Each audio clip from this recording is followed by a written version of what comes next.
सत्संग जी प्रेम से कहना।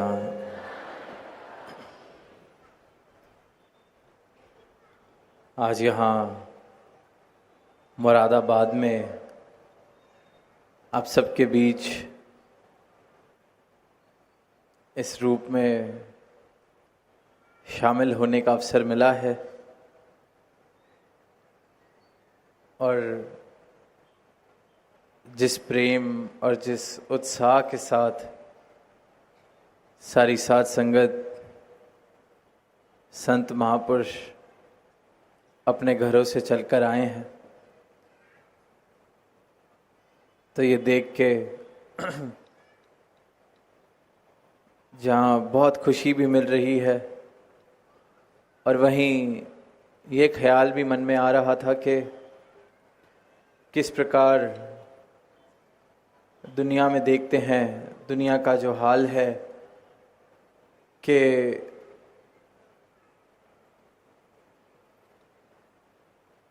इंसान एक भीड़ का हिस्सा बनता जा रहा है। एक ऐसी भीड़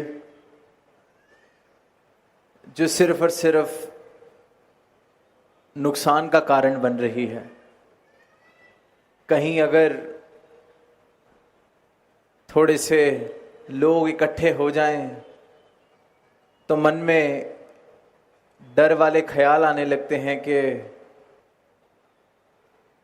कुछ गलत, कोई नुकसान या किसी को चोट तो नहीं पहुंचा दी जाएगी।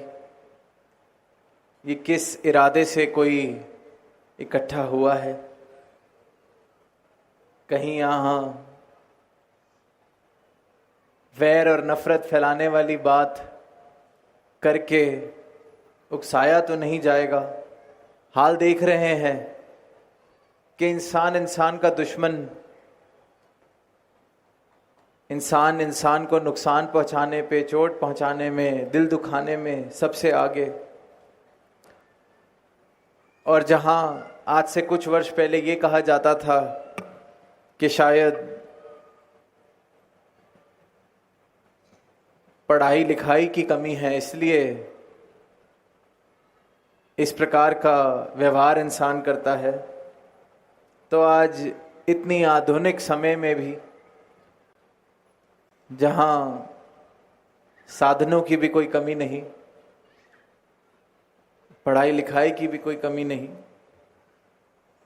वहां भी इंसान की सोच या इंसान का व्यवहार अभी भी नुकसान पहुंचाने वाला। सहनशीलता वाले भाव देखने को मिल रहे हैं कि खत्म से खत्म होते जा रहे हैं। कोई अपने से विभिन्न विचार रखने वाले को सीधा ही अपना दुश्मन मान लेता है। तो जहां ऐसी भीड़ का हिस्सा इंसान बनता जा रहा है, वहाँ एक नज़ारा आज ये भी देखने को मिल रहा है कि इतनी संख्या में संत महापुरुष आए हैं। प्रेम का संदेश दिया जा रहा है, मानव को मानव से जोड़ने की बात की जा रही है। चैनो अमन से जीवन, ये समाज युक्त हो सके, ये प्रेरणा दी जा रही है।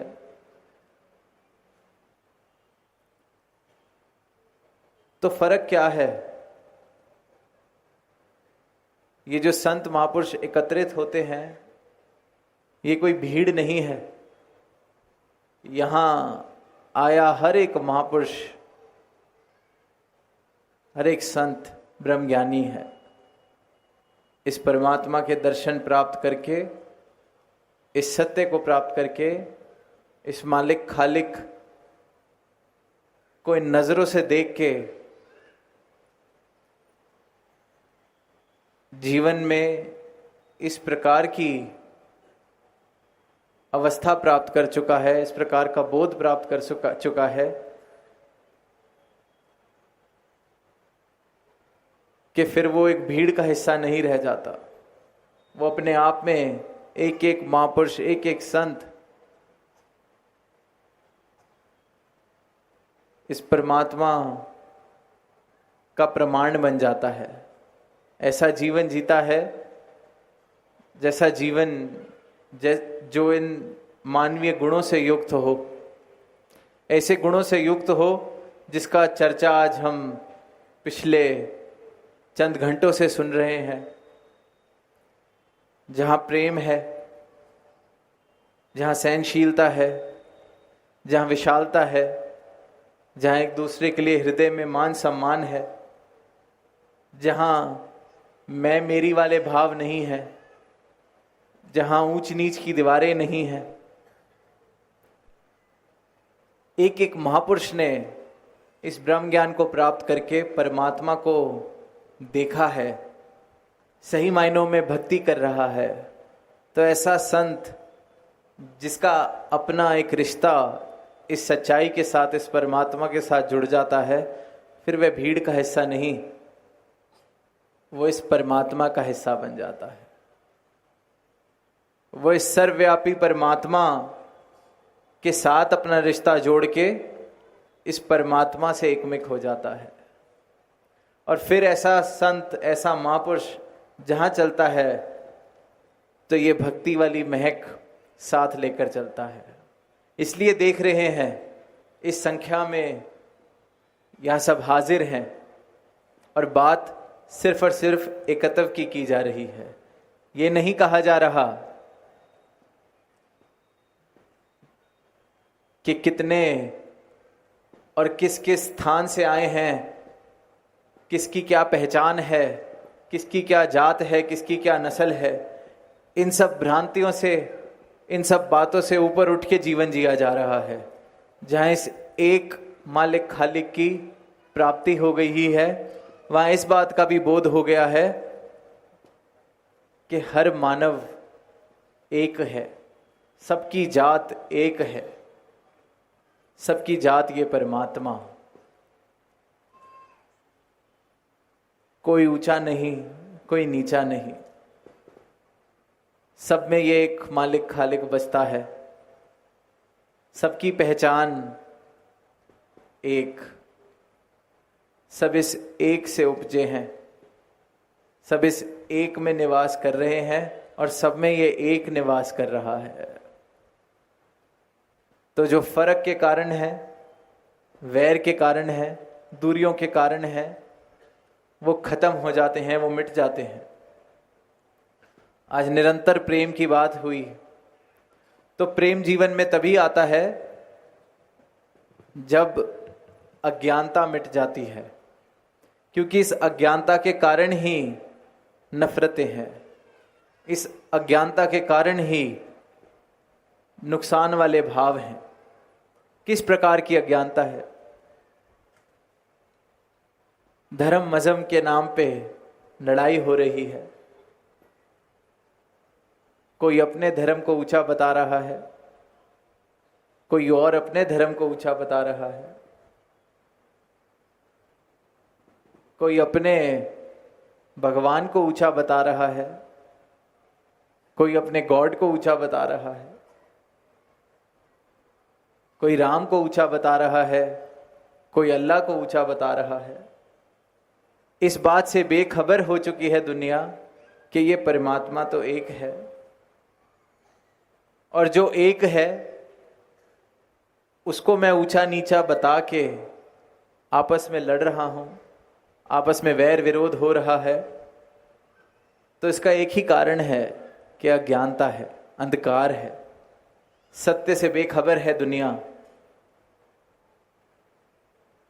और इस सत्य से रूबरू सदगुरु कराते हैं अपना ब्रह्म ज्ञान देके। और जीवन में जब ये सत्य आ जाता है, परमात्मा की पहचान मिल जाती है, इसके दर्शन हो जाते हैं, तो फिर वैर विरोध के जितने कारण हैं सब खत्म हो जाते हैं। वैर विरोध इंसान तैयार रहता है लड़ने के लिए, मरने के लिए। सहनशीलता के नाम पर देखते हैं कि कोई कोई ऐसी बात कह दे जो मुझे नहीं पसंद, उसी क्षण वो मेरा दुश्मन बन जाता है।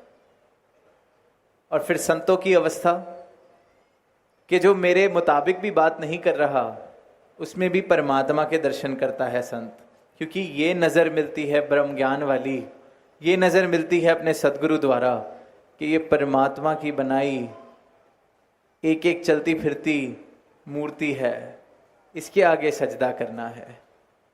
कहने को तो मैं मंदिर में जाऊं, मूर्ति के आगे सजदा करूं, सर झुकाऊं, पर ये जो परमात्मा ने इंसान बनाया है, इस इंसान के लिए मेरे हृदय में नफरत वाले भाव हों, नुकसान पहुंचाने वाले भाव हों, तो फिर ये कैसी भक्ति हुई? ये कैसा परमात्मा का नाम लेना हुआ? ये कैसा परमात्मा से, प्रभु से प्रेम हुआ कि परमात्मा को अगर मैंने 4 दीवारों में सीमित किया है तो उस 4 दीवार में जाके तो मैं सर झुकाता हूं, उस 4 दीवार में जाके तो मैं भक्ति की बात करता हूं, वेदों ग्रंथों का उच्चारण करता हूं,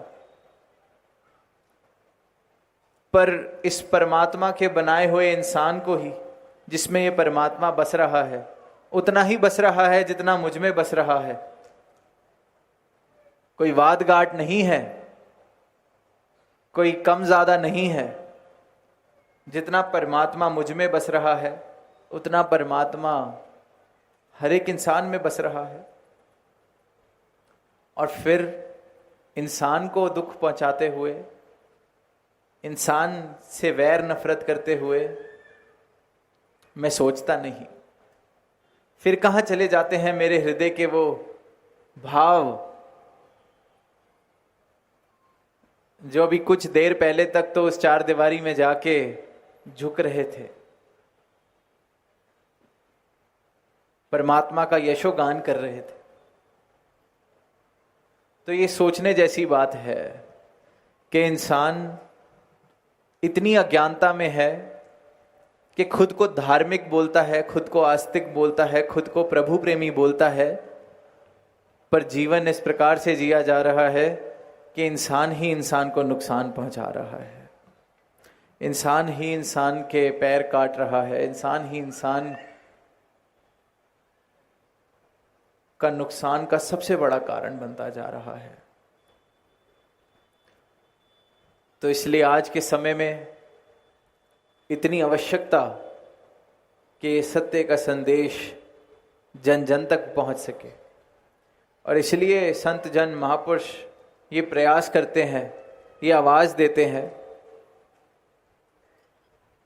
कि ये परमात्मा का नाम लेने से बात नहीं बनने वाली, परमात्मा को किसी सीमित दायरे में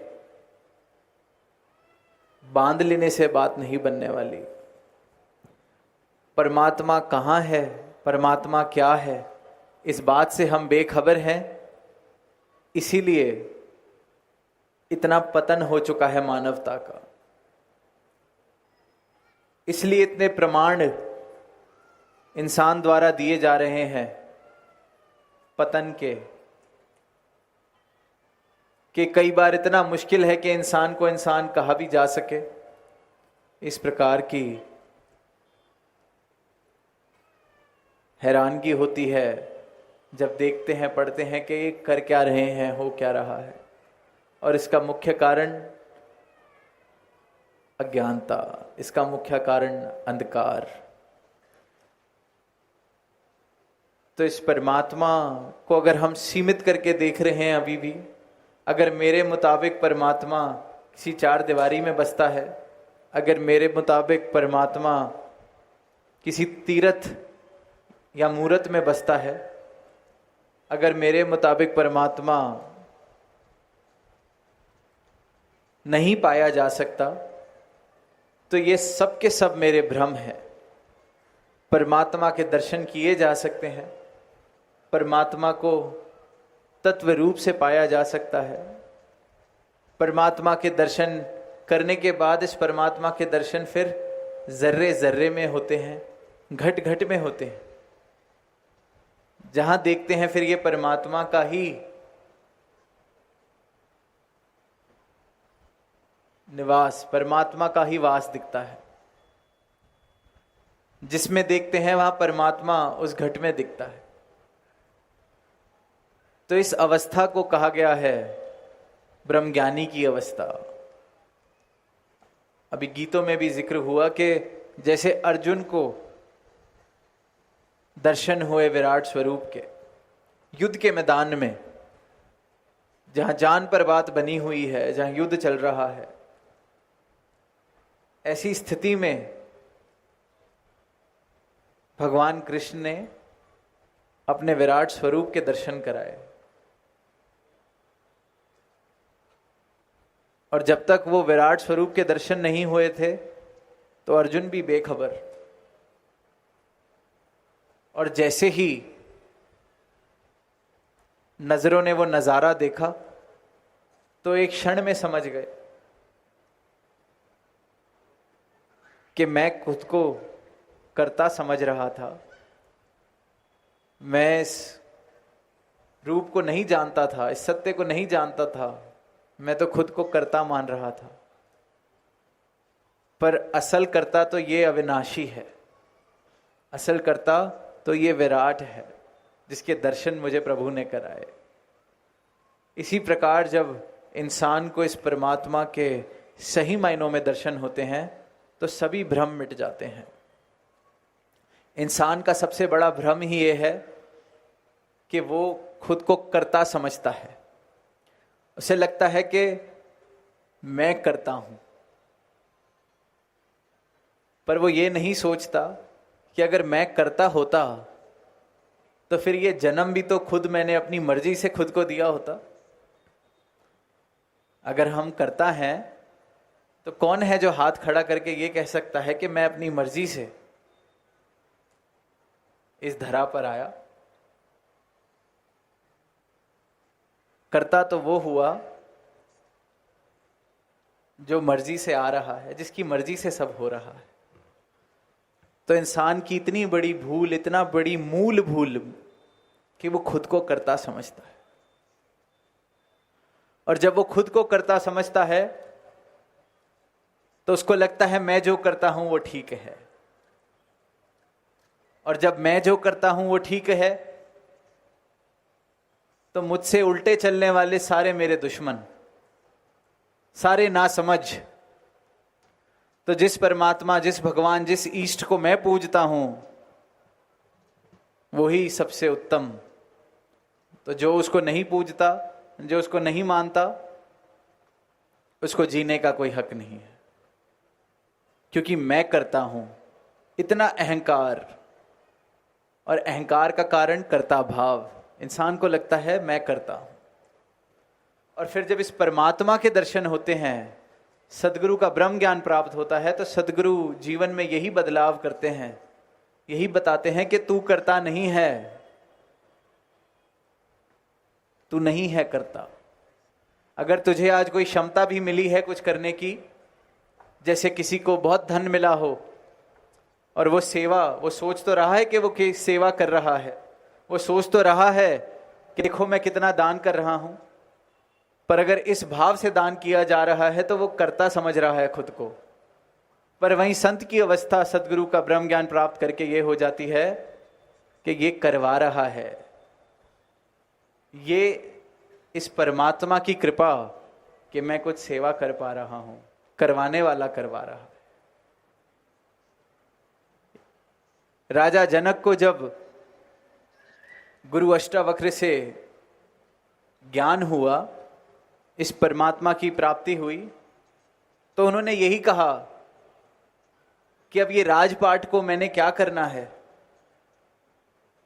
इसका मैं क्या करूं। तो आगे से गुरु अष्टावक्र ने कहा कि कल तक या इस पल तक तो इस राजपाट को अपना मान के चला रहा था, अब से तू इसे मेरा मान के चला, छोड़ के कहीं नहीं जाना। चला तो फिर वो तो पहले से भी बेहतर चलाया, क्योंकि पता था ये मेरा नहीं पर जिम्मेवारी मिली है चलाने की, मुझसे चलवाया जा रहा है। तो जीवन की ये अवस्था कि मैं करता नहीं, और जब मैं करता नहीं तो फिर कर्ता जो है इसकी पहचान जब हो जाती है तो फिर इस कर्ता के आगे इस परमात्मा के आगे हमेशा सदैव समर्पित भाव से ये हृदय झुका रहता है कि तू करता है जगत का, तू सबका आधार, कि तू सारे जग का करता है, तेरे करके ही ये संसार है, इस कर्ता के करके ही ये जो सांसें चल रही हैं, एक एक शरीर जो यहाँ बैठा है सांस ले रहा है, ये इसका कर्ता धर्ता ये मालिक खालिक है। और इस कर्ता की पहचान कर लेना ही मानव जन्म का उद्देश्य है। बड़े भाग मानस तन पावा वाली जो बात है वो तभी तक भाग्यशाली है अगर ये जन्म जब तक अपने उद्देश्य को पूरा करता है। अगर उद्देश्य पूरा नहीं किया तो ये जो भागों से तन मिला है तो इसको भाग्यशाली हम नहीं बना पाएंगे। इस कर्ता की पहचान कर लेना ही उद्देश्य है और जीवन इस प्रकार जीना कि ये जो कर्ता कर रहा है इसकी रजा में मैं राजी रह सकूं। ये भक्त का फिर जीवन बन जाता है, वो आनंदमय जीवन जीता है। आज जीवन में कलेश है, कला है, परेशानी है, तो सिर्फ इस बात की है कि मेरे मुताबिक मेरी स्थिति क्यों नहीं है, मेरे मुताबिक मेरी परिस्थिति क्यों नहीं है, क्योंकि खुद को हम कर्ता समझते हैं। इसलिए हर पल हर क्षण अपने मुताबिक अपनी स्थिति को बदलने की कोशिश कर रहे हैं। और जब जब ये कोशिश हो रही है, जब जब ये संघर्ष हो रहा है, तब तक मेरे जीवन से सुकून, मेरे जीवन से आनंद दूर रहता है। और जब मैं इस कर्ता के आगे समर्पित हो जाता हूं, पहचान लेता हूं कि मैं तो करता हूं ही नहीं, करता तो ये है। और फिर जब जो इंसान इस कर्ता को जानकर इसके आगे समर्पित होता जाता है, उस जीवन में सुकून और आनंद आ जाता है। तो सुकून और आनंदमय जीवन जीने का एक ही उपाय है, इस कर्ता की पहचान करके इस कर्ता की रजा में राजी हो जाना, समर्पित हो जाना। आनंदमय जीवन जीना है तो यही विधि है। और इस कर्ता की जानकारी सिर्फ और सिर्फ सदगुरु के ब्रह्म ज्ञान से हो सकती है। और फिर जब सदगुरु के ब्रह्म ज्ञान से इस कर्ता की जानकारी हो जाती है तो ये बात भी समझ आ जाती है कि ये कर्ता तो एक है, ये मालिक खालिक तो एक है। चाहे इसे राम बुलाएं, अल्लाह बुलाएं, गॉड बुलाएं, तो एक है। फिर इस एक के नाम के झगड़े क्यों, फिर इस एक के चिन्हों के झगड़े क्यों? तो फिर इंसान इन दीवारों से भी मुक्त हो जाता है, इन जंजीरों से भी मुक्त हो जाता है, अपनी अज्ञानता से भी मुक्त हो जाता है। फिर ऐसी महफिलें सजती हैं जैसी आज सजी हम देख रहे हैं कि एक एक संत इस कर्ता को प्राप्त करके, इस परमात्मा को प्राप्त करके, इस परमात्मा का यशोगान कर रहा है। हृदय में प्रेम है, हृदय में सत्कार है, हृदय में मानवीय गुण है। जीवन इस परमात्मा की सिखलाई का प्रमाण बनता चले जाता है। तो ऐसा जीवन हर एक इंसान जी सकता है। और आज के समाज में, आज के समय में बहुत आवश्यकता है कि इस सच्चाई की प्राप्ति हो, इस परमात्मा की जानकारी हो, इस प्रभु को हम सही मायनों में तत्व रूप से जान सकें। तभी एक सुंदर समाज स्थापित हो पाएगा। तभी एक ऐसा समाज जहां मानव और मानवीय गुण प्रधान है, ऐसा समाज तभी स्थापित हो पाएगा जहां मानव मानव की कीमत कर रहा है, कदर कर रहा है, एक दूसरे को पहल दे रहा है, एक दूसरे की खुशी में खुश हो रहा है, एक दूसरे की खुशी में शामिल हो रहा है। ऐसा समाज तभी मुमकिन है जब ये दूरियों के जो कारण हैं ये मिट जाएं। और दूरियों का एक ही कारण है अज्ञानता। अज्ञानता मिट जाए तो जीवन रोशनी से ही भरा रहता है। और अज्ञानता मिटाने के लिए सिर्फ एक क्षण लगता है। जैसे किसी कमरे में अंधेरा हो, सालों साल से अंधेरा हो, कभी उस कमरे ने रोशनी ना देखी हो, तब भी सिर्फ एक दिया जलता है, रोशनी हो जाती है। सिर्फ एक क्षण लगता है रोशन होने में, और दातार ऐसी मेहर करे कि ये रोशन होने वाला क्षण हर किसी के जीवन में आए, सबका जीवन अंधकार से प्रकाश की ओर की यात्रा कर सके। प्रेम से कहना आमीन।